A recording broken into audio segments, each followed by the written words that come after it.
ਵਾਹਿਗੁਰੂ ਸਾਹਿਬ ਜੀ। ਤੂੰ ਮੇਰੋ ਮੇਰ ਪਰਬਤ ਸੁਆਮੀ। ऊट गही मैं तेरी, ना तुम डोलो ना हम गिरते। रख लीनी हर में गुरपुरै मेरी राख लई। अमृत नाम हृदय मैं दीनो, जन्म जन्म की मैल गई। बेशुमार अथा अगणत तोल, ज्यों बुलावो त्यों नानक दास बोले। परम सन्मान जो जुगो जुग अटल, चबर छतर तख्त दे मालक, शब्द गुरु समरथ गुरु प्रतख गुरु पूरे गुरु बाणी गुरु। धन धन धन साहब श्री गुरु ग्रंथ साहब जी महाराज जी दे पावन चरनां विच जुड़ के दीन दुनिया दे मालक धन धन साहब श्री गुरु गोबिंद सिंह जी महाराज जी का आगमन पुरब प्रभात फेरियां दे रूप दे विच मनाउंदियां अज दे समागम दियां आप जी हाजरियां भर रहे हो। आओ विचार आरंभ करन तो पहला आप जी जिन्ने भी सतगुरु जी दे सत्कार विच जुड़ बैठे हो, गुरु बख्शी फतेह प्रवान करो। सारे आखो जी वाहिगुरू जी का खालसा वाहिगुरू जी की फतेह। धन धन साहब श्री गुरु गोबिंद सिंह जी महाराज आनंदपुर साहब बख्शिशां करदियां होइयां राजा मेदनी प्रकाश की बेनती के उपर गुरु साहब महाराज नाहन पहुंचे हैं। इतिहासकार लिखते हैं कि 18 दिन गुरु साहब जी नाहन रहे हैं। उस तो बाद जो अज पावन पवित्र स्थान है पौंटा साहब, उस पावन धरती के सतगुरु महाराज जी ने अपने पवित्र चरण पाए। उस स्थान के उपर गुरु साहब जी दियां बहुत यादां जुड़ियां हैं। जिन्हां ने दर्शन किए हैं उस पावन स्थान के उपर अज भी वो परंपरा जिहड़ी है कवि दरबार 52 कवि गुरु गोबिंद सिंह जी महाराज ने रखे, अज भी वो परंपरा चल रही है। साडे कोल दस्तार के उपर 2 गुरुद्वारा साहब हैं। गुरु साहब अपने समय विच भी दस्तार की महानता नूं सिखां दे विच दर्शाउण लई मुकाबले दस्तार मुकाबले कराउंदे सन। जे तुसीं अज जाओ पौंटा साहब, उत्थे गुरुद्वारा है गुरुद्वारा दस्तार अस्थान। एक स्थान है आनंदपुर साहब जाओ, जिस वेले आपां तख्त साहब ते पहुंचदे हां थल्लेों चढ़ के खब्बे पासे छोटा जिहा गुरुद्वारा बनया गुरुद्वारा दुमाला साहब। ते गुरु साहब महाराज जी ने उस पावन धरती के उपर एक पहला जंग जिहड़ा है भंगाणी का युद्ध जिहड़ा है सतगुरु जी ने कीता, उहदे पिछे कारण की सी। 1685 दे विच गुरु कलगीधर पातशाह जी उस पावन धरती ते पहुंचदे हैं।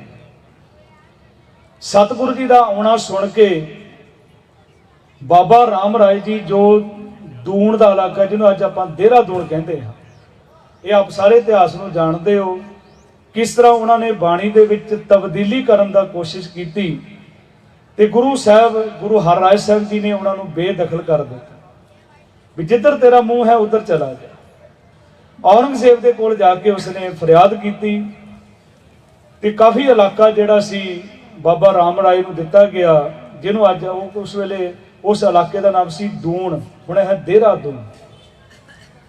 ਤੇ ਜਿਸ ਵੇਲੇ ਪਤਾ ਲੱਗਾ ਗੁਰੂ ਕਲਗੀਧਰ ਪਾਤਸ਼ਾਹ ਜੀ ਪੌਂਟਾ ਸਾਹਿਬ ਆਏ ਹਨ ਤੇ ਬਾਬਾ ਰਾਮ ਰਾਏ ਜੀ ਮਿਲਣ ਵਾਸਤੇ ਪਹੁੰਚਦੇ ਹਨ। ਇੱਕ ਗੱਲ ਜ਼ਰੂਰ ਯਾਦ ਰੱਖਿਓ, ਬਾਬਾ ਰਾਮ ਰਾਏ ਜੀ ਸਿੱਖੀ ਦੀ ਮੁੱਖ ਧਾਰਾ ਵਿੱਚ ਸ਼ਾਮਲ ਹੋ ਗਏ ਸਨ, ਗੁਰੂ ਗੋਬਿੰਦ ਸਿੰਘ ਜੀ ਮਹਾਰਾਜ ਜੀ, ਪਰ ਉਹਨਾਂ ਨੂੰ ਮੰਨਣ ਵਾਲੇ ਅੱਜ ਵੀ ਸਿੱਖੀ ਦੀ ਵਿਚਾਰਧਾਰਾ ਨਾਲ ਨਹੀਂ ਹਨ। ਇਸ ਕਰਕੇ ਸਿੱਖ ਰਹਿਤ ਮਰਜ਼ਾਦਾ ਦੇ ਅਨੁਸਾਰ ਜਿਸ ਵੇਲੇ ਅੰਮ੍ਰਿਤ ਪਾਨ ਕਰਾਇਆ ਜਾਂਦਾ ਤੇ ਕਿਹਾ ਜਾਂਦਾ ਕਿ ਰਾਮ ਰਾਈਆਂ ਦੇ ਨਾਲ ਨਹੀਂ ਵਰਤਣਾ, ਅੱਜ ਵੀ ਕਿਹਾ ਜਾਂਦਾ। ਤੇ ਜਿਸ ਵੇਲੇ ਬਾਬਾ ਰਾਮ ਰਾਏ ਪਹੁੰਚਦੇ ਆ, ਉਹਨਾਂ ਹੁਣ ਚੇਲੇ ਸੇਵਕ ਬਹੁਤ ਸਨ ਤੇ ਮੁਲਾਕਾਤ ਕਿੱਥੇ ਕੀਤੀ? ਮੁਲਾਕਾਤ ਜਮਨਾ ਦੇ ਵਿੱਚ ਕੀਤੀ। ਜਮਨਾ ਦੇ ਨਾਲ ਹੀ ਪੌਂਟਾ ਸਾਹਿਬ ਦਾ ਗੁਰਦੁਆਰਾ ਸਥਾਨ ਹੈ, ਬੇੜੀ ਵਿੱਚ ਬੈਠਣਾ ਹੈ। ਹੁਣ ਦੇਖੋ ਕਿੰਨਾ ਇਹ ਤੋਂ ਵੀ ਸੰਦੇਸ਼ ਮਿਲਦਾ, ਹਰੇਕ ਗੱਲ ਵਿੱਚ ਉਹ ਗੁਰੂ ਦੀ ਰਮਝ ਹੁੰਦੀ ਹੈ। ਆਪਸ ਵਿੱਚ ਗੱਲ ਹੋਈ ਬਾਬਾ ਰਾਮ ਰਾਏ ਜੀ ਦੀ, ਗੁਰੂ ਕਲਗੀਧਰ ਪਾਤਸ਼ਾਹ ਜੀ ਦੀ। ਹੁਣ ਜਿਸ ਵੇਲੇ ਕਿਨਾਰੇ ਤੇ ਲੱਗੀ ਆ ਬੇੜੀ ਤੇ ਕੀ ਦੇਖਿਆ ਕਿ ਜਿਹੜੇ ਜਿੰਨੇ ਵੀ ਬਾਬਾ ਰਾਮ ਰਾਏ ਦੇ ਨਾਲ ਆਏ ਸਨ ਸਾਰੇ ਪਿੱਠ ਕਰਕੇ ਖੜੇ ਆ ਤੇ ਕਲਗੀਧਰ ਪਾਤਸ਼ਾਹ ਦੇ ਸਿੱਖ ਸਾਰੇ ਹੀ ਸਨਮੁਖ ਹੋ ਕੇ ਖੜੇ ਆ। ਹੁਣ ਬਾਹਰ ਆ ਕੇ ਗੁਰੂ ਸਾਹਿਬ ਜੀ ਮਹਾਰਾਜ ਜੀ ਨੇ ਬਾਬਾ ਰਾਮ ਰਾਏ ਨੂੰ ਪੁੱਛਿਆ ਵੀ ਇਹ ਤੁਹਾਡੇ ਜਿਹੜੇ ਸੇਵਕ ਆ ਇਹ ਪਿੱਠ ਕਰਕੇ ਕਿਉਂ ਬੈਠਾ? ਤੇ ਬਾਬਾ ਰਾਮ ਰਾਏ ਦੇ ਸੇਵਕਾਂ ਨੇ ਆਖਿਆ ਵੀ ਸਾਡੇ ਗੁਰੂ ਨੂੰ ਤੁਸੀਂ ਘਰੋਂ ਬੇਦਖਲ ਕੀਤਾ ਹੈ ਤੇ ਇਸ ਕਰਕੇ ਅਸੀਂ ਤੁਹਾਡੇ ਵੀ ਦਰਸ਼ਨ ਨਹੀਂ ਕਰਨੇ। ਤੇ ਸਤਿਗੁਰੂ ਨੇ ਸਿੱਖਾਂ ਨੂੰ ਪੁੱਛਿਆ, ਭਾਈ ਤੁਸੀਂ ਪਿੱਠ ਕਿਉਂ ਨਹੀਂ ਕੀਤੀ? ਬਾਬਾ ਰਾਮ ਰਾਏ ਤੋਂ ਬੇਦਖਲ ਕੀਤਾ ਹੈ ਨਾ। ਉਹ ਕਹਿਣ ਲੱਗੇ, ਸਤਿਗੁਰੂ ਮਹਾਰਾਜ ਜੇ ਤੁਹਾਡੇ ਵੱਲ ਪਿੱਠ ਇਹਨਾਂ ਬਾਬਾ ਰਾਮ ਰਾਏ ਵੱਲ ਪਿੱਠ ਕਰਦੇ ਤਾਂ ਸਤਿਗੁਰੂ ਤੁਹਾਡੇ ਵੱਲ ਵੀ ਪਿੱਠ ਹੋ ਜਾਣੀ ਸੀ। ਇਹਨਾਂ ਨੂੰ ਨਹੀਂ ਪਤਾ ਕਿ ਆਪਣੇ ਮੇਰੇ ਵੱਲ ਤੁਹਾਡੇ ਵੱਲ ਪਿੱਠ ਨਹੀਂ ਕੀਤੀ, ਇਹਨਾਂ ਨੇ ਆਪਣੇ ਗੁਰੂ ਵੱਲ ਵੀ ਪਿੱਠ ਕਰ ਲਈ। ਉਸ ਤੋਂ ਬਾਅਦ ਥੋੜਾ ਸਮਾਂ ਬਾਅਦ ਬਾਬਾ ਰਾਮ ਰਾਏ ਨੂੰ ਉਹਨਾਂ ਦੇ ਸੇਵਕਾਂ ਨੇ ਹੀ ਅੱਗ ਲਾ ਕੇ ਸਾੜ ਦਿੱਤਾ ਸੀ। ਬਾਬਾ ਰਾਮ ਹੁਣ ਸਤਿਗੁਰੂ ਜੀ ਉਸੇ ਧਰਤੀ ਤੇ ਸਨ। ਇਹ ਹੁਣ ਗੱਲ ਹੈ 1687 ਦੀ। 1685 ਨੂੰ ਗੁਰੂ ਸਾਹਿਬ ਜੀ ਪੌਂਟਾ ਸਾਹਿਬ ਪਹੁੰਚਦੇ ਤੇ ਗੁਰੂ ਸਾਹਿਬ ਮਹਾਰਾਜ ਜੀ ਆਪ ਪਹੁੰਚੇ ਸੰਸਕਾਰ ਦੇ ਉੱਪਰ ਬਾਬਾ ਰਾਮ ਰਾਏ ਤੇ ਜਿਸ ਵੇਲੇ ਭੋਗ ਸੀ ਭਾਈ ਸਾਹਿਬ ਭਾਈ ਮਨੀ ਸਿੰਘ ਜੀ ਨੂੰ ਭੇਜਿਆ ਗਿਆ। ਹੁਣ ਉੱਥੇ ਜਿਹੜਾ ਆਪਣੇ ਆਪ ਨੂੰ ਦਾਅਵੇਦਾਰ ਬਣਦਾ ਸੀ ਬਾਬਾ ਰਾਮ ਰਾਏ ਦਾ, ਗੱਦੀ ਦਾ ਮਾਲਕ ਬਣਦਾ ਸੀ, ਉਹਦਾ ਨਾਮ ਸੀ ਗੁਰਬਖਸ਼। ਉਹਨੇ ਬੋਲਦਿਆਂ ਹੋਇਆ ਬਹੁਤ ਕੁਝ ਗੁਰੂ ਘਰ ਦੇ ਖਿਲਾਫ ਬੋਲਿਆ ਤੇ ਭਾਈ ਮਣੀ ਸਿੰਘ ਜੀ ਬਾਹਰ ਖਿੱਚ ਕੇ ਲੈ ਗਏ ਸੀ। ਤੇ ਉਹ ਤਾਂ ਫਿਰ ਹੋਰ ਵੀ ਸਿੱਖ ਸਨ, ਵਾਸਤਾ ਪਾਇਆ ਗਿਆ, ਛੱਡਿਆ ਗਿਆ ਉਸਨੂੰ। ਪਰ ਉਸ ਦੀ ਹੀ ਸ਼ਰਾਰਤ ਸੀ ਪਹਾੜੀ ਰਾਜਿਆਂ ਨੂੰ ਜਾਂ ਉਧਰੇ ਜਿਹੜੇ ਬਾਈ ਧਾਰ ਦੇ ਰਾਜੇ ਸਨ ਉਹਨਾਂ ਦੇ ਕੰਨ ਭਰੇ। ਇਹ ਜਿਹੜਾ ਭੰਗਾਣੀ ਦਾ ਯੁੱਧ ਕਾਰਨ ਹੀ ਉਹ ਗੁਰਬਖਸ਼ ਬਣਿਆ ਸੀ। ਤੇ ਹੁਣ ਭੰਗਾਣੀ ਦਾ ਯੁੱਧ ਹੋਇਆ, ਉਹਦੇ ਵਿੱਚ ਵੀ ਸਤਿਗੁਰੂ ਦੀ ਜਿੱਤ ਹੋਈ। ਸਤਿਗੁਰੂ ਮਹਾਰਾਜ ਦੇ ਕੋਲ ਇੱਕ ਮਹਾਨ ਸ਼ਖਸੀਅਤ ਜਿਨ੍ਹਾਂ ਦੀ ਆਪਾਂ ਅੱਜ ਗੱਲ ਕਰਨੀ ਹੈ, ਪੀਰ ਬੁੱਧੂ ਸ਼ਾਹ ਜੀ। ਸੰਡੋਰਾ ਪਿੰਡ। ਹੁਣ ਪੀਰ ਬੁੱਧੂ ਸ਼ਾਹ ਨੂੰ ਜਿਸ ਵੇਲੇ ਕਲਗੀਧਰ ਦਾ ਪਤਾ ਲੱਗਾ ਸੀ ਪੌਂਟਾ ਸਾਹਿਬ ਆਏ ਹਨ, ਉਹਨਾਂ ਦੀ ਉਮਰ ਗੁਰੂ ਸਾਹਿਬ ਜੀ ਤੋਂ ਕਾਫੀ ਜ਼ਿਆਦਾ ਸੀ। ਹੁਣ ਜਿਸ ਵੇਲੇ ਪਹਿਲੀ ਵਾਰੀ ਦਰਬਾਰ ਦੇ ਵਿੱਚ ਆਏ ਤੇ ਗੁਰੂ ਸਾਹਿਬ ਜੀ ਤਖਤ ਤੇ ਬਿਰਾਜਮਾਨ ਕਲਗੀਧਰ ਪਾਤਸ਼ਾਹ, ਪੀਰ ਬੁੱਧੂ ਸ਼ਾਹ ਮਨ ਵਿੱਚ ਸੋਚਦਾ ਹੈ ਕਿ ਮੇਰੇ ਚੇਲੇ ਕੀ ਕਹਿਣਗੇ, ਮੇਰੇ ਸੇਵਕ ਕੀ ਕਹਿਣਗੇ ਕਿ ਇੱਕ ਛੋਟੀ ਜਿਹੀ ਉਮਰ ਦੇ ਗੁਰੂ ਨੂੰ ਮੱਥਾ ਟੇਕਿਆ ਹੈ। ਮਨ ਵਿੱਚ ਸੋਚ ਰਹੇ ਆ, ਪਰ ਆਏ ਸ਼ਰਧਾ ਕਰਕੇ ਪੀਰ ਬੁੱਧੂ ਸ਼ਾਹ। ਮਨ ਵਿੱਚ ਆਇਆ, ਤੁਸੀਂ ਪੜ੍ਹਦੇ ਹੋ ਨਾ, ਗੁਰੂ ਨੂੰ ਕਦੇ ਵੀ ਘੱਟ ਨਾ ਸਮਝੋ, ਗੁਰੂ ਤਾਂ ਘੱਟ ਘੱਟ ਕੇ ਅੰਤਰ ਕੀ ਜਾਣਤ ਭਲੇ ਬੁਰੇ ਕੀ ਪੀਰ ਪਛਾਣ। ਹਲੇ ਉਹਦੇ ਮਨ ਵਿੱਚ ਹੀ ਆਇਆ ਸੀ ਪੀਰ ਬੁੱਧੂ ਸ਼ਾਹ ਦੇ। ਗੁਰੂ ਸਾਹਿਬ ਜੀ ਇੰਨੀ ਫੁਰਤੀ ਦੇ ਨਾਲ ਤਖਤ ਤੋਂ ਥੱਲੇ ਚਲੇ ਗਏ ਤੇ ਜਾ ਕੇ ਜਫਾ ਪਾ ਲਿਆ, ਗਲਵਕੜੀ ਵਿੱਚ ਲੈ ਲਿਆ ਪੀਰ ਬੁੱਧੂ ਸ਼ਾਹ ਨੂੰ। ਕਹਿਣ ਲੱਗੇ ਹੁਣ ਠੀਕ ਹੈ। ਹੈਰਾਨ ਹੋ ਗਿਆ, ਇੰਨੀ ਫੁਰਤੀ ਸੀ ਗੁਰੂ ਗੋਬਿੰਦ ਸਿੰਘ। ਅੱਜ ਆਪਾਂ ਦੇਖਦੇ ਨਾ ਗੱਤਕੇ ਦੇ ਜੌਹਰ, ਦੋ ਘੋੜਿਆਂ ਦੇ ਉੱਪਰ ਸਿੰਘ ਜਿਹੜੇ ਆ, ਇੱਕ ਸਿੰਘ ਦੋ ਘੋੜਿਆਂ ਨੂੰ ਲੈ ਕੇ ਦੌੜਦਾ। ਕਲਗੀਧਰ ਪਾਤਸ਼ਾਹ ਦੇ ਅੰਦਰ ਇੰਨੀ ਫੁਰਤੀ ਸੀ, ਤਿੰਨ ਘੋੜਿਆਂ ਦੇ ਉੱਪਰ ਸਵਾਰੀ ਕਰਦੇ ਸਨ ਔਰ ਬੜੀ ਸਪੀਡ ਨਾਲ ਘੋੜੇ ਚੱਲਦੇ। ਇੰਨੀ ਫੁਰਤੀ ਸੀ ਗੁਰੂ ਸਾਹਿਬ ਜੀ, ਬੜੀ ਫੁਰਤੀ ਨਾਲ ਤਖਤ ਤੋਂ ਉਤਰੇ, ਜਾ ਕੇ ਗਲਵਕੜੀ ਵਿੱਚ ਲਿਆ ਪੀਰ ਬੁੱਧੂ ਸ਼ਾਹ ਨੂੰ। ਕਹਿ ਲਗੇ ਪੀਰ ਜੀ ਹੁਣ ਠੀਕ ਹੈ। बड़ा श्रद्धा रखी, बड़ा प्यार रखिया ते गुरु साहब जी ने आगे बेनती की, क्योंकि औरंगजेब ने अपनी फौज के विचों पठाणा भी कढ़ दिता सी। 500 पठाणा नूं लैके पीर बुद्धू शाह ने फरियाद की, गुरु साहब जी इन्हां नूं अपनी फौज में रख लो। गुरु साहब ने पीर जी के कहण ते रखिया, भावें वो भंगाणी का जिद जो शुरू होया ते गुरु साहब जी नूं छड्ड के भज गए। संढोरे तो भंगाणी जिहड़ा है 27 किलोमीटर है। ते पीर बुद्धू शाह नूं पता लगा अपने पुत्रां नूं, जिन्हां भी उहदे सेवक सन, मुरीदां नूं लैके भंगाणी दे युद्ध विच पहुंचिया। जिहड़े अज कहंदे आ ना भी गुरु साहब ने आख्या सी मुसलमानां दे एतवार नहीं करना, कदे इतिहास पढ़ के देख। गुरु इत्थे कोई धर्म की गल नहीं है। बड़ी पता नहीं किहने कहानी बना दी, तुसीं अजकल बड़ा चलदा सोशल मीडिया के उपर। गुरु साहब ने आख्या जी बाहू तेल ला लो, तिलों की बोरी च हत्थ पा लो, जिन्ने तेल उन्ना मुसलमान कसमा खावे। वो कदे पीर बुद्धू शाह का इतिहास तो पढ़ के देखो, वो भी तो मुसलमान सी ना। अज तुसीं जांदे हो दिल्ली हजरत निजामुद्दीन जिहड़ा स्टेशन है, हजरत निजामुद्दीन भी पीर बुद्धू शाह के परिवार के विचों, उहदी शहादत नूं तां देखो, पीर बुद्धू शाह की शहादत कितनी वड्डी।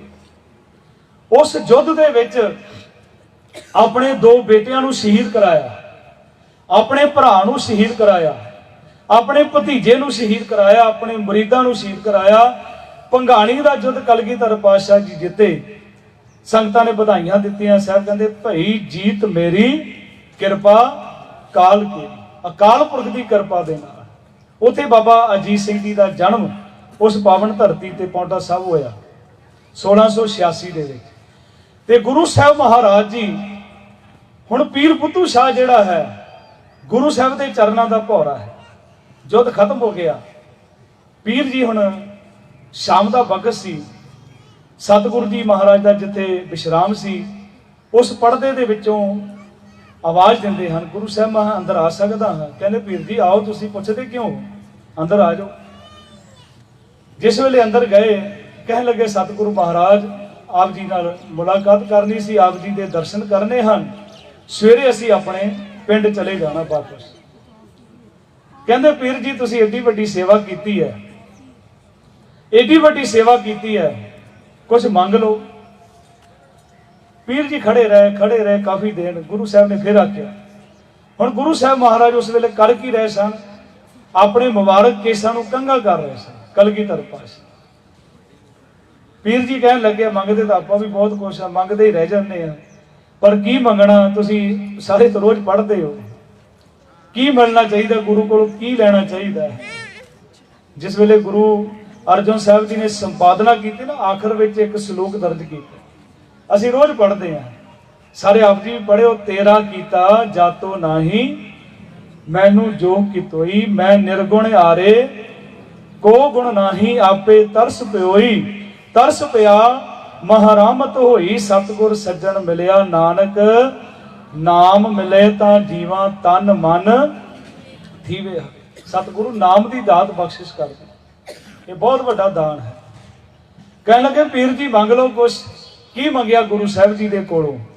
कह लगे सतगुरु महाराज आ जिहड़ा तुसीं कंघा कर रहे हो ना, केसां दे समेत जिहड़े केस झड़ जाते आ, इहदे समेत ही दे। देखो ना, एक मुसलमान होके अज तो आप थक जाने कह के भी भाई अमृत छक लो, ककार धारण कर लो, मंग रहा कंघा मंग रहा गुरु साहब जी देखो। अज भी वो कंघा तुसीं जाओ ना आनंदपुर साहब, उस कंघे के अज भी आप दर्शन कर सकते।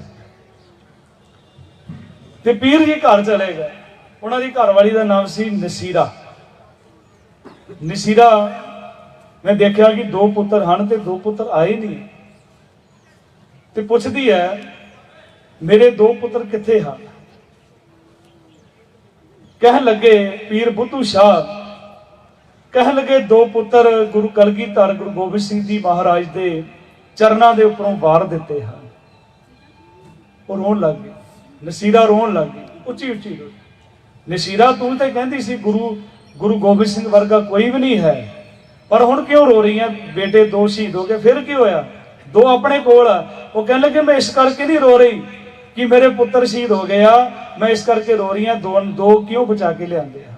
इन्हां नूं भी गुरु साहब के चरणों तो वार देना सी, किड्डी श्रद्धा होएगी, किड्डी भावना होएगी। कितनी भावना होएगी उस गुरु साहब महाराज की बड़ी कृपा हुई। ते ऐसा समा भी आया सी पीर बुद्धू शाह नूं उस्मान खान ने टुकड़े किए सी पीर बुद्धू शाह दे, सरवंस पूरा उन्हें भी वारिया है पीर बुद्धू शाह। गुरु कलगीधर पातशाह ने कितना प्यार करता होवे। ते एक होर घटना पीर बुद्धू शाह दे नाल जुड़ी है। औरंगजेब ने अज दरबार दे विच अपने सारे जरनैलों को बुलाया ते आख्या कि ऐसा कोई जरनैल है जिहड़ा गुरु गोबिंद सिंह नूं जींदा जां मुर्दा मेरे दरबार दे विच हाजिर करे। एकदम सन्नाटा छा गया, बड़े बड़े जरनैल बैठे सन। एक 32 साल का नौजवान पठान सैयद खान खड़ा होया, कहन लगा बादशाह ये काम मैं करांगा, गुरु गोबिंद सिंह नूं जींदा जां मुर्दा मैं लेके आवांगा। हुण की हुंदा सी, एक पान का बीड़ा रखिया जांदा सी, वो खाधा जांदा सी। वैसे आपां भी लफ्ज वरतन लग गया सी जी इहने तां काम करन दा बीड़ा चुक्या। बीड़ा सिखां नूं नहीं कहना चाहिए, उन्हां दा मतलब पान चबाउणा, बीड़ा चुक्या। उन्हें पान का बीड़ा चुक्या, उन्होंने चबाया, कहन लगा बादशाह मैं गुरु गोबिंद सिंह नूं जींदा जां मुर्दा फड़ के लियावां। किन्नी फौज चाहिए है, किन्ने हथियार चाहिए है, जो चाहिए लै ला। कहन लगा मैनू 10,000 फौज चाहिए है, हथियार चाहिए, सारा कुछ दिता।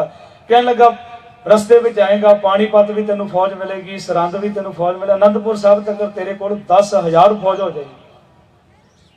उतों चलिया, दिल्ली तो चलिया, पंजाब के रस्ते जा रहा तो मन में आया कि हुण अपनी भैन नूं भी मिल के जावां। संढोरा पिंड अंबाले दे कोल है, क्यों ना अपनी भैन नूं मिल के जावां। ते कहंदे हन वैसे भी बंदे दी हुंदी ना भी जे अपने कोल कोई पदवी होवे भी रिश्तेदारां नूं भी पता लगना चाहिए भी ये कुछ है। भी हुण मैं पिंड जावांगा, भैन दे घर जावांगा, फिर कहणगे भी क्योंकि पीर बुद्धू शाह दा साला है, अपनी भैन ते पहनोईए नूं मिलन वास्ते सैयद खान आया। ते जिस वेले दरवाजा खड़काया, देखो किन्नी भावना होएगी। एक मुसलमान औरत दे अंदर हत्थ दे विच सुखमनी साहिब दा गुटका है, बाणी पढ़। हुण भरा आया ते भैन भरा दा प्यार भी अपना हुंदा है। अंदर बुलाया ते जदों गलबात हुई ते पुछया मेरे वीर मैनू पता लगा कि तू बहुत फौजां लेके आया ते कित्थे चढ़ाई करन जा रहा। उन्होंने पता नहीं सी भी इन्ना शरधा रखते आ मेरे भैन ते भनोईया। वो कहन लगा आनंदपुर साहब गुरु गोबिंद सिंह है, औरंगजेब दे नाल वादा करके आया हाँ, उन्होंने जींदा जां मुर्दा औरंगजेब दे दरबार दे विच पेश करना। एकदम रोटी बना रही सी चौंके विच, सैयद खान नूं बिठाया सी अपने भरा नूं रोटी खिलाउण लई, ਉਹਦਾ पेड़ा ही हथों डिग पिया। कहन लगी वीरा ये सोच तेरी गलत है, गुरु गोबिंद सिंह शरीर नहीं है, वो अल्लाह दा, अल्लाह ताला दा नूर है, वो अल्लाह दी शक्ति है, वो अणुकते शरीर ना समझ ली गुरु गोबिंद सिंह जी महाराज। गुस्सा आ गया, भैन ने आवाज भी दी सैदिया ना जा, ये तेरे कोल काम नहीं हो सकेगा। हुण भैन का प्यार से, हुण कहंदे ना भी कोई अरदास करे ते कोई किसी की पूरी हाँ हो सकती है, भैन भरा वास्ते कर सकती है, माँ बच्चों वास्ते अरदास करती है। इस इतिहास में तुहानूं जरूर मिलेगा, क्योंकि अरदास जिहड़ी है साडी भावना है। अरदास कीती, नसीरा ने कलगीधर पातशाह महाराज के चरणों च आनंदपुर साहब वाल मूँह कर लिया। गुरु साहब महाराज मेरा भरा नदान है, इनू पता नहीं आप जी की ताकत का, आप जी की अजमत का नहीं पता। गुरु गोबिंद सिंह जी महाराज इनू बख्श दिओ, मेरे भरा नूं मारिओ ना, इनू तार दिओ, इनू अपने चरणों का भौरा बना लिओ। अरदास की भैन ने अपने भरा दे वास्ते। अरदास करांगे जरूर पूरी होती है। किसी ने गल सुनाई सी, थोड़े 2 साल की गल है। पंजाब दे विच आम रिवाज है कि अपनियां बच्चियां नूं बाहरले देशां 'च भेज दिंदे। विचोलियां ने रिश्ता करा दिता, बाहरों तो सिख लगते सी ते बच्ची कनेडा चले गई ब्याह के। ते आमे हुंदा ना भी असी ना वैसे साडे 90% जिहड़े शराब पींदे सिख ਇਸ ਨੂੰ ਗੁਨਾਹ ਮੰਨਦੇ ਨਹੀਂ ਹਨ। ਸ਼ਰਾਬ ਨੂੰ ਗੁਨਾਹ ਹੀ ਨਹੀਂ ਮੰਨਦੇ, ਪਾਪ ਨਹੀਂ ਮੰਨਦੇ, ਉਹਨੂੰ ਸੋਸ਼ਲ ਡਰਿੰਕਸ ਮੰਨਦੇ ਹਨ, ਐਬ ਨਹੀਂ ਮੰਨਦੇ। ਥੋੜੀ ਬਹੁਤੀ ਖਾ ਪੀ ਲੈਂਦੇ, ਕਦੇ ਕਦੇ ਪੀ ਲੈਂਦੇ ਆ, ਕਦੇ ਰਿਸ਼ਤੇਦਾਰ ਤਾਂ ਰੋਜ਼ ਆਏ ਰਹਿੰਦੇ। ਤੇ ਉਹ ਜਿਸ ਵੇਲੇ ਬੱਚੀ ਗਈ ਤਾਂ ਉਹ ਦੇਖਿਆ ਕਿ ਇੱਕ ਦਿਨ ਨਹੀਂ, ਉਹ ਤਾਂ ਹਫ਼ਤੇ 7 ਦਿਨ ਹੀ ਪੀਂਦਾ ਸੀ। ਜਦੋਂ ਉਹਨੇ ਵਾਪਸ ਆਉਣਾ, ਕੰਮ ਕਰਕੇ ਵਾਪਸ ਆਉਣਾ, ਸ਼ਰਾਬ ਪੀ ਕੇ ਆਉਣਾ। ਬੜੀ ਬੱਚੀ ਗੁਰਮੁਖ ਸੀ, ਬਾਣੀ ਪੜ੍ਹਨ ਵਾਲੀ ਸੀ। ਉਹਨੇ ਹੁਣ ਕੀ ਕੀਤਾ ਕਿ ਹੁਣ ਕਰਨਾ ਕੀ ਹੈ, ਮਾਂ-ਬਾਪ ਨੂੰ ਦੱਸਾਂਗੇ, ਉਹ ਵੀ ਪਰੇਸ਼ਾਨ ਹੋਣਗੇ। ਉਹਨੇ ਅਰਦਾਸ ਕਰਨੀ ਸ਼ੁਰੂ ਕਰ ਦਿੱਤੀ, ਬਾਣੀ ਪੜ੍ਹਨੀ, ਨਿਤਨੇਮ ਸੁਖਮਨੀ ਸਾਹਿਬ ਦਾ ਪਾਠ ਕਰਨਾ ਸ਼ੁਰੂ ਕਰ ਦਿੱਤਾ ਤੇ ਅਰਦਾਸ ਕਰਨੀ ਸ਼ੁਰੂ ਕਰ ਦਿੱਤੀ। 1-2 ਦਿਨ ਦੀ ਗੱਲ ਨਹੀਂ, 2-4 ਮਹੀਨਿਆਂ ਦੀ ਗੱਲ ਨਹੀਂ, 3 ਸਾਲ ਏਦਾਂ ਹੁੰਦਾ ਰਿਹਾ। 3 ਸਾਲ ਜਦੋਂ ਉਹਨੇ ਸ਼ਾਮ ਨੂੰ ਆਉਣਾ, ਬੰਦੇ ਛੱਡ ਕੇ ਜਾਂਦੇ ਸਨ, ਇੰਨੀ ਸ਼ਰਾਬ ਪੀਂਦਾ ਸੀ।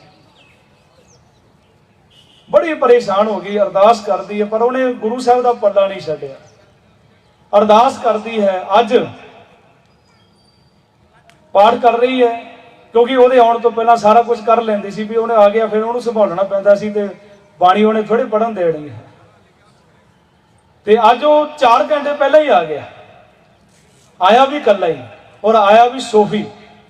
ਅੱਜ ਸ਼ਰਾਬ ਨਹੀਂ ਪੀਤੀ। ਹੈਰਾਨ ਹੋ ਗਈ, ਬਾੜ ਹਲੇ ਨੇ ਸ਼ੁਰੂ ਕੀਤਾ ਸੀ ਪਾਠ, ਗੁਟਕਾ ਸਾਹਿਬ ਰੱਖਿਆ ਤੇ ਕਹਿਣ ਲੱਗੀ, ਆਪ ਜੀ ਅੱਜ ਬਿਲਕੁਲ ਸੋਫੀ ਆਇਓ, ਠੀਕ ਠਾਕ ਆਇਓ।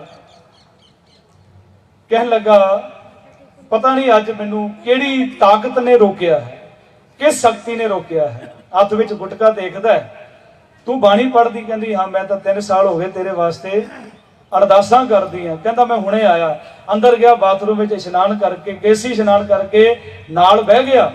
ਅੱਜ ਵੀ ਉਹ ਪਰਿਵਾਰ ਹੈ, 3 ਬੱਚੇ ਆ, 3 ਅੰਮ੍ਰਿਤਧਾਰੀ ਆ, ਆਪ ਵੀ ਪਰਿਵਾਰ ਅੰਮ੍ਰਿਤ। ਕੋਈ ਵੀ ਅਰਦਾਸ ਕਰੇ, ਕਿਸੇ ਵਾਸਤੇ ਕਰੇ, ਮਾਂ ਬੱਚਿਆਂ ਵਾਸਤੇ ਕਰਦੀ ਹੈ, ਭੈਣ ਭਰਾਵਾਂ ਵਾਸਤੇ ਕਰਦੀ, ਕੋਈ ਵੀ ਕਿਸੇ ਵਾਸਤੇ ਕਰ ਸਕਦਾ ਹੈ। ਅਰਦਾਸ ਗੁਰੂ ਸੁਣਦਾ ਹੈ। ਉਸ ਭੈਣ ਨੇ ਅਰਦਾਸ ਕੀਤੀ, ਨਸੀਰਾ ਨੇ, ਕਲਗੀਧਰ ਪਾਤਸ਼ਾਹ ਮਹਾਰਾਜ, ਇਹਨੂੰ ਮਾਰਿਓ ਨਾ, ਇਹਨੂੰ ਤਾਰ ਦਿਓ, ਗੁਰੂ ਸਾਹਿਬ ਇਹਨੂੰ ਚਰਨਾਂ ਦਾ ਭੋਰਾ ਬਣਾ ਲਓ। ਆਨੰਦਪੁਰ ਸਾਹਿਬ ਤੋਂ 13 ਮੀਲ ਪਹਿਲਾਂ, ਮੀਲ ਵੈਸੇ ਅੱਜ ਕੱਲ ਬੱਚਿਆਂ ਨੂੰ ਨਹੀਂ ਪਤਾ, ਤਕਰੀਬਨ 20-25 ਕਿਲੋਮੀਟਰ ਬਣਦਾ ਹੈ। 13 ਮੀਲ ਪਹਿਲਾਂ ਉਹਨੇ ਉਤਾਰਾ ਕੀਤਾ। ਜੰਗਲ ਸੀ ਉੱਥੇ, ਨੂਰਪੁਰ, ਅੱਜ ਵੀ ਤੁਸੀਂ ਜਾਓਗੇ ਨੂਰਪੁਰ ਬੇਦੀ ਕਰਕੇ ਇੱਕ ਇਲਾਕਾ ਪੈਂਦਾ ਆਨੰਦਪੁਰ ਸਾਹਿਬ ਤੋਂ ਪਹਿਲਾਂ। ਹੁਣ ਇੱਕ ਹੋਰ ਤੁਹਾਨੂੰ ਬੇਨਤੀ ਕਰਾਂ ਸੀ, ਕਹੇ ਜੀ ਪੰਜਾਬ ਦੇ ਸਾਹਮਣੇ ਤੁਸੀਂ ਜਾਓ ਨਾ, ਆਨੰਦਪੁਰ ਸਾਹਿਬ ਦਾ ਜਿਹੜਾ ਮੇਨ ਰੋਡ ਹੈ, ਜਦੋਂ ਆਪਾਂ ਐਂਟਰ ਕਰਦੇ ਹਾਂ ਆਨੰਦਪੁਰ ਸਾਹਿਬ, ਆਨੰਦਪੁਰ ਸਾਹਿਬ ਦੇ ਸਾਹਮਣੇ ਇੱਕ ਪਿੰਡ ਹੈ, ਉਹਦੇ ਪਿੰਡ ਦਾ ਨਾਮ ਕੀ? ਮੋਇਆਂ ਦੀ ਮੰਡੀ। ਮੋਇਆਂ ਦੀ ਮੰਡੀ। ਉੱਥੋਂ ਯਾਦ ਆਇਆ ਵੀ ਇੱਧਰ ਜੀਵਨ ਦੇਣ ਵਾਲੇ ਦੀ ਮੰਡੀ ਹੈ। ਇੱਥੇ ਗੁਰੂ ਕਲਗੀਧਰ ਪਾਤਸ਼ਾਹ ਨੇ ਜੀਵਨ ਦਿੱਤਾ ਹੈ। ਇੱਥੇ ਮੋਇਆਂ ਦੀ ਮੰਡੀ ਹੈ। ਨੂਰਪੁਰ ਬੇਦੀ ਦੇ ਕੋਲ ਅਵਤਾਰਾ ਕੀਤਾ ਹੈ। ਸ਼ਾਮ ਨੂੰ ਬੈਠਾ ਹੋਇਆ ਨਾ ਆਪਣੇ ਪਲੰਗ ਦੇ ਉੱਪਰ, ਆਪਣੇ ਸਾਥੀਆਂ ਨੂੰ ਬਿਠਾ ਕੇ ਸ਼ਤਰੰਜ ਖੇਡ ਰਿਹਾ ਸੈਦ ਖਾਨ ਪਠਾਨ। ਤੇ ਸੂਈਏ ਭੇਜੇ, ਦੇਖੋ ਆਨੰਦਪੁਰ ਸਾਹਿਬ, ਦੇਖੋ ਗੁਰੂ ਗੋਬਿੰਦ ਸਿੰਘ ਦੇ ਕੋਲ ਕਿੰਨੀ ਫੌਜ ਹੈ। ਤੇ ਉਹਨਾਂ ਨੇ, ਸੂਈਆਂ ਨੇ ਆ ਕੇ ਦੱਸਿਆ ਵੀ ਉੱਥੇ 700 ਸਿੱਖਾਂ ਦੀ ਫੌਜ ਹੈ। ਹਥਿਆਰ, ਕਹਿੰਦੇ ਹਥਿਆਰ ਉਹਨਾਂ ਦੇ ਕੋਲ ਤੋਪਾਂ ਜਾਂ ਹੋਰ ਕੁਝ ਨਹੀਂ ਹੈ, ਉਹਨਾਂ ਕੋਲ ਕਿਰਪਾਨਾਂ ਤੇ ਤੀਰ ਕਮਾਨ ਇਹੀ ਹਨ, ਹੋਰ ਕੁਝ ਨਹੀਂ। ਬੜਾ ਖੁਸ਼ ਹੋਇਆ, 10,000 ਫੌਜ ਲੈ ਕੇ ਆਇਆ। 700 ਕੀ ਹੁੰਦਾ ਹੈ? 1 ਘੰਟੇ ਵਿੱਚ ਪੂਰਾ ਕੁਝ ਉਜਾੜ ਕੇ ਚਲਾ ਜਾਏंगे। ਗੁਰੂ ਗੋਬਿੰਦ ਸਿੰਘ ਜੀ ਮਹਾਰਾਜ ਨੂੰ ਫੜ ਕੇ ਔਰੰਗਜ਼ੇਬ ਦੇ ਦਰਬਾਰ ਵਿੱਚ ਮੈਂ ਜੀਦਾ ਹੀ ਪੇਸ਼ ਕਰ ਸਕਦਾ।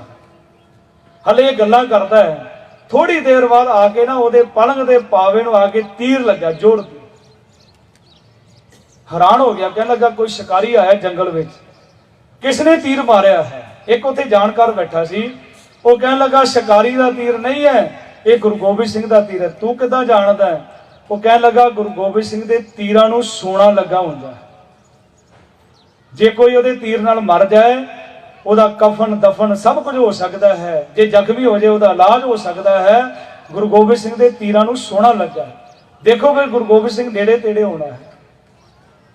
ਆਲੇ ਦੁਆਲੇ ਦੇਖਿਆ, ਕਹਿਣ ਲੱਗੇ ਨਹੀਂ, ਇੱਥੇ ਤਾਂ ਕੋਈ ਨਹੀਂ ਹੈ।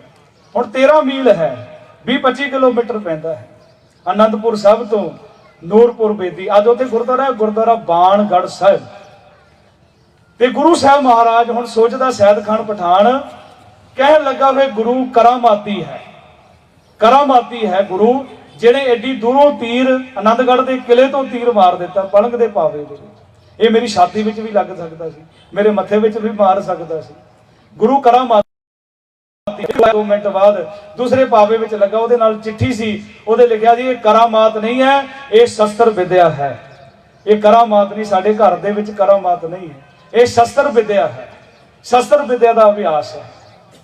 ਸਵੇਰੇ ਉਹਨੇ ਫੌਜਾਂ ਤਿਆਰ ਕਰ ਲਈਆਂ, ਮਨ ਦੇ ਵਿੱਚ ਇਹੀ ਵਾਰ-ਵਾਰ ਭੈਣ ਦਾ ਵੀ ਇੱਕ ਵਚਨ ਆ ਰਿਹਾ ਸੀ, ਗੁਰੂ ਸਰੀਰ ਨਹੀਂ ਹੈ, ਗੁਰੂ ਗੋਬਿੰਦ ਸਿੰਘ ਅੱਲਾ ਦੀ ਸ਼ਕਤੀ ਹੈ, ਗੁਰੂ ਗੋਬਿੰਦ ਸਿੰਘ ਅੱਲਾ ਦਾ ਨੂਰ ਹੈ।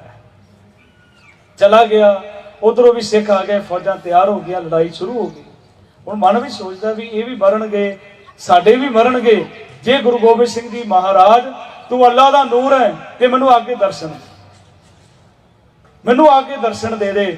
ਤੇ ਕਹਿੰਦੇ ਹਰ 2 ਮਿੰਟ ਦੀ ਦੇਰੀ ਸੀ। ਉਧਰ ਕਲਗੀਧਰ ਪਾਤਸ਼ਾਹ ਮਹਾਰਾਜ ਨੇ ਸਿੱਖਾਂ ਨੂੰ ਆਖਿਆ ਮੈਂ ਜਾ ਰਿਹਾ, ਮੇਰਾ ਘੋੜਾ ਤਿਆਰ ਕਰੋ। ਗੁਰੂ ਸਾਹਿਬ ਅਸੀਂ ਲੜਾਂਗੇ, ਹਲੇ ਆਪ ਜੀ ਰੁਕੋ। ਕਹਿ ਲੱਗੇ ਨਹੀਂ, ਕੋਈ ਬੁਲਾ ਰਿਹਾ ਹੈ।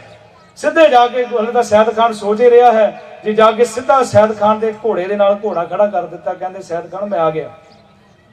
ਤੇ ਹੁਣ ਕਿਹਨੇ ਤੀਰ ਚਲਾਉਣਾ ਸੀ, ਕਿਹਨੇ ਗੱਲ ਕਰਨੀ ਸੀ। ਗੁਰੂ ਸਾਹਿਬ ਜੀ ਦੇ ਦਰਸ਼ਨ ਕੀਤੇ, ਉੱਥੇ ਚਰਨਾਂ ਦੇ ਵਿੱਚ ਢਹਿ ਗਿਆ, ਕਦੇ ਮੁੜ ਕੇ ਵਾਪਸ ਨਹੀਂ ਆਇਆ ਔਰੰਗਜ਼ੇਬ ਦੇ ਦਰਬਾਰ। ਗੁਰੂ ਦਾ ਸਿੱਖ ਬਣ ਗਿਆ। ਇਹ ਗੁਰੂ ਦੀ ਅਜ਼ਮਤ, ਗੁਰੂ ਦੀ ਮਿਹਰ। ਜਿਹੜਾ ਗੁਰੂ ਦੇ ਦਰਸ਼ਨ ਕਰਦਾ ਗੁਰੂ ਦੇ ਬਣ ਜਾਂਦਾ, ਗੁਰੂ ਦਾ ਹੀ ਬਣ ਜਾਂਦਾ। ਉਹ ਕਲਗੀਧਰ ਪਾਤਸ਼ਾਹ ਮਹਾਰਾਜ ਸਾਹਿਬ ਸ੍ਰੀ ਗੁਰੂ ਗੋਬਿੰਦ ਸਿੰਘ ਜੀ ਮਹਾਰਾਜ, ਜਿਨ੍ਹਾਂ ਦਾ ਤੁਸੀਂ ਆਗਮਨ ਪੁਰਬ ਮਨਾ ਰਹੇ ਹੋ, ਗੁਰੂ ਸਾਹਿਬ ਮਹਾਰਾਜ ਕਿਰਪਾ ਕਰਨ। ਅੱਗੇ ਗੁਰੂ ਸਾਹਿਬ ਨੇ ਮਹਾਨ ਰਹਿਮਤਾਂ ਕੀਤੀਆਂ, ਸਾਨੂੰ ਇਹਨਾਂ ਚੀਜ਼ਾਂ ਦੇ ਵਿੱਚੋਂ ਕੱਢਿਆ। ਗੁਰੂ ਸਾਹਿਬ ਮਹਾਰਾਜ ਨੇ ਹੋਲੀ ਨੂੰ ਹੋਲਾ ਬਣਾ ਦਿੱਤਾ। ਕਿਤੇ ਗੁਰੂ ਸਾਹਿਬ ਮਹਾਰਾਜ ਦੀਆਂ ਅਜ਼ਮਤਾਂ ਅਨੰਦਪੁਰ ਸਾਹਿਬ ਦੀ ਧਰਤੀ ਤੇ ਹੋਈਆਂ। ਆਪ ਜੀ ਇੰਨੀਆਂ ਬੇਨਤੀਆਂ ਪ੍ਰਵਾਨ ਕਰਨੀਆਂ, ਹੋਈਆਂ ਭੁੱਲਾਂ ਦੀਆਂ ਖਿਮਾ ਬਖਸ਼ਦਿਆਂ ਬੁਲਾਓ ਫਤਿਹ। ਸਾਰੇ ਆਖੋ ਜੀ ਵਾਹਿਗੁਰੂ ਜੀ ਕਾ ਖਾਲਸਾ, ਵਾਹਿਗੁਰੂ ਜੀ ਕੀ ਫਤਿਹ।